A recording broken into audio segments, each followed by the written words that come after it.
What's going on there, folks? Good evening. It is Earthmaster here, checking in on this April 26, 2021 date. It is Monday evening, about 8:06 p.m. That's going to be Central Time. I'm out here in just outside of Oklahoma City, Oklahoma, setting up for some severe weather chasing tomorrow and the next couple days. I have been advised that the stream was down, and unfortunately, I'm not going to be able to get to it until I get to it, unless I send someone over to take care of it, which may be a possibility. But I find it awfully strange. I think I'm being under, I don't want it to sound crazy, but I think I'm under surveillance somehow. And as soon as I leave the house, or someone knows that I'm somewhere, like on a trip, just like when I went down to Nevada, just like when I went to Arkansas, and now just like I go to Oklahoma, voila, my stream goes down. I'm not too happy about that, but it is what it is. I'm not going to let it ruin my trip. We'll continue to do updates daily. Taking a look at the map, folks. Check this out. There's a lot of movement off the coast of California and also picking up big time in the Tonga region and just south of there along the Kermadec Trench area. Notice the absence of earthquake activity once again. How many videos am I going to make? How many updates am I going to make before we start seeing some further movement up here along this chain, or up along this plate boundary, I should say. It's odd. It's very odd, and it's very quiet, and it's not normal for that type of activity to take place there. It's measly earthquake activity that we're looking at in this section of the Pacific Ring of Fire. It should be way more active than what we've seen over the last few weeks. Today, only a little 4.3 off the coast of Japan there. The big picture down south here in the Tonga region, Kermadec Trench area, seeing a little bit of aftershock activity following the other 6.4 that struck, when was that, last night, I believe, or yesterday. Quite a bit of aftershock activity. Let's check this out here. The latest, a 5.0. Looks like we've seen an upper 5.8, 4.6, 5.2, and yeah, I'm sure there's way more than that. But of course, the USGS has that threshold of 4.0 and above internationally. But we are getting some deep movement once again there, folks. I mean, really deep. 542 kilometers below surface for this recent 4.4 near Tonga. And all this activity over here, pretty shallow, but the point is that we're having continued deep movement in this little horseshoe bend, if you will, in this little area near, at least to the west of the Tonga Trench, inland. Looking at quite a bit of deep movement over the last couple days, and that's a for sure sign of some major plate movement down below, getting ready to adjust. No doubt up to the north, but who knows how big it's going to be up here now. I believe potentially we're looking at least a 7 within this region once we start seeing things take off here. Hawaii also picking up in the earthquake department today. Last 24 hours of earthquake activity shows the heightened earthquake activity around the Big Island, not only around the southeast flank, but also to the west of the island right there. We talked about this little swarm we were watching. Not a big swarm, but we are seeing some fairly shallow earthquake activity off the well off the coast of the Big Island. See if I can get this internet to work out here in Oklahoma. Looks like the Indianapolis Seamount. Never heard of that, but no doubt some plate tectonics going on out there. I'll have to look into that and see what's going on with that. Nothing around Mauna Loa, nothing around Kilauea for the most part. It's all to the southeast, and some oddball earthquake activity along the coast here, the western coast. Something to watch. I mean, this is a little odd activity. Not saying it's never happened before, but it's just kind of odd with what's going on with the Pacific Plate at the moment. The West Coast seeing an increase in earthquake activity today, including some activity in and around the Cascadia subduction zone. We'll start off with this one to the west of the Cascadia. 4.1 striking way out there north of the Blanco fracture zone You got the Cascadia Basin up here. You got the lock section where it begins to subduct right here, called the Cascadia Subduction Zone. 4.1 struck relatively shallow at 10 kilometers. And this one right here, right in the Cascadia, 2.0, striking about 15 kilometers below surface. So some heightened earthquake activity like we have been watching for quite some time in this area. 1.7 is not a significant quake, but the depth is. The depth looks like 20.9 kilometers below surface for this quake. So some heightened movement and pressure out here along the west coast. 2.7, kind of shallow. It looks like near Laytonville along the Coast Range. And another one over here to the south there, a little shallow one, 0.9 near Point Arena. I think that the West Coast is on target, no doubt, more than ever at the moment.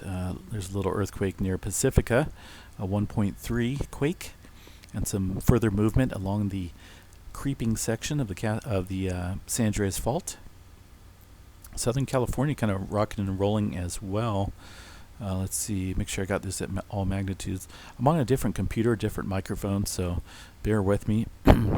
It may seem a little bit different as far as the maps go, but they're all giving out the same current information. Most of the activity here on the Pacific side of the plate boundary around the Los Angeles area, Southern California area. And I tell you what, this internet out here blows me away. It's not good at all. It was like this when I was out in Arkansas a week or so ago. So yeah, you got quite a bit of movement here around the Pacific Plate and the San Jacinto Fault area. But the thing I'm noticing here, folks, if you look in, and I'm trying to get this to load, is a trio of earthquakes right along the southern part of the San Andreas Fault. Now, these are not big quakes. These are microquakes, so to speak, but they're relatively shallow. 0.08. That one's a looks like a 9.8.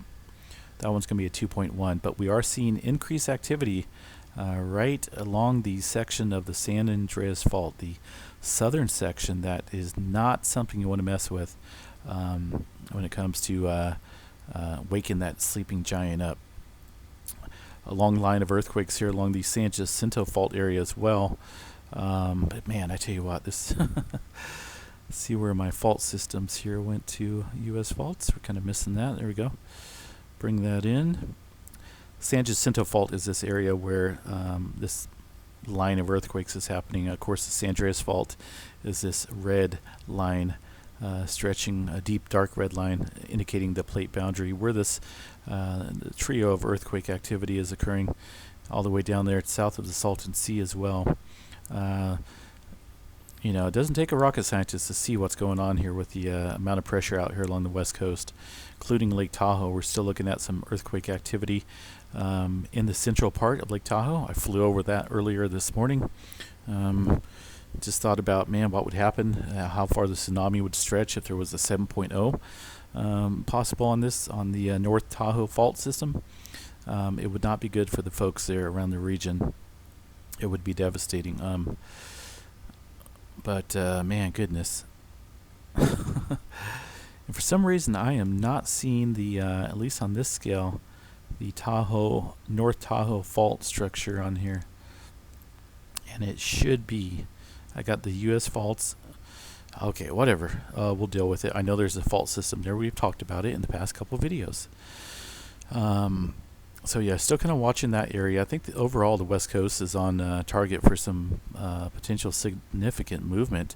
The northwestern part of the Pacific Ring of Fire just does not want to budge whatsoever, and it's just the West Coast kind of getting all the action right now. Let's back out of here a little bit as we zoom in or zoom out onto the West Coast region. Man, this is annoying, especially when you got super fast internet at home. Dealing with this slow internet is horrible. Some further movement inland into the Intermountain West region, stretching all the way down into Utah. Quite a bit of movement throughout the Intermountain West region, which is the North American plate, folks. I mean, there's a lot of movement. That includes, it looks like, portions of Yellowstone. I have not checked Yellowstone yet. Actually, yeah, I did. I popped that up there. preloaded. I don't see any significant movement. A little small spike of an earthquake there scattered. It looks like maybe this area or down south around Flag Ranch being the epicenter of this little small quake here. Tremor department, we'll check that here real quick along the Cascadia. I don't want to make this super long because I don't know how long it's going to take to upload this video. It's not good. It's horrid. So today's activity, 516 epicenters of tremor in this same area, folks. Same area, Central Oregon coastline. And that's, when you see a confined area like that, makes you wonder what's going on. There's a lot of movement there, a lot of obviously a lot of pressure being built up in that region. Let me see if I can find. Let me see here. I'm gonna have to go back and look on this, see if they put out any news articles on the potential tremor activity there in Oregon.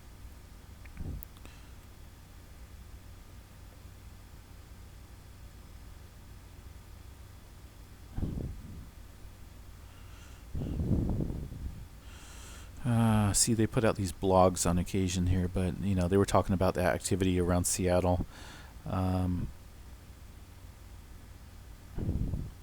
So anyway, I'll keep checking on this. Either way, you can't deny it. There's a lot of tremor going on in the Cascadia right now. Let's move on to the Texas area. I actually flew close to this region today, and I was talking to an individual who works for the natural gas and some type of oil operations in New Mexico. And I told him, we were talking about earthquakes and whatnot, and I told him about all this earthquake activity occurring here around Pecos, Texas area. And he mentioned that there's quite a bit of operations going on here to the north of Pecos, but nothing in this area. And even looking at the satellite map here, there's just not a whole lot of I'm not even going to go on it. Not a whole lot of operations that you can see at all in this region. So it's kind of an interesting area to monitor. It's at the southern end of the Sacramento Mountains, right around Guadalupe Peak area.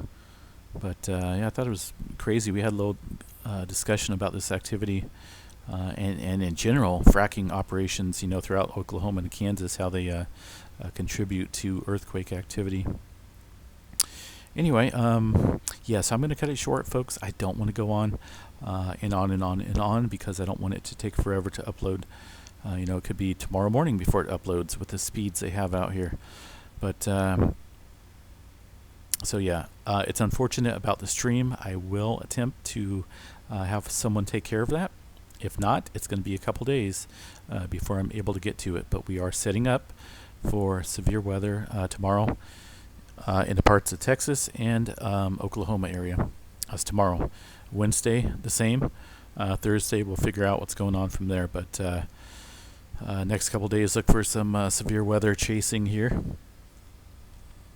All right, folks, have a good night.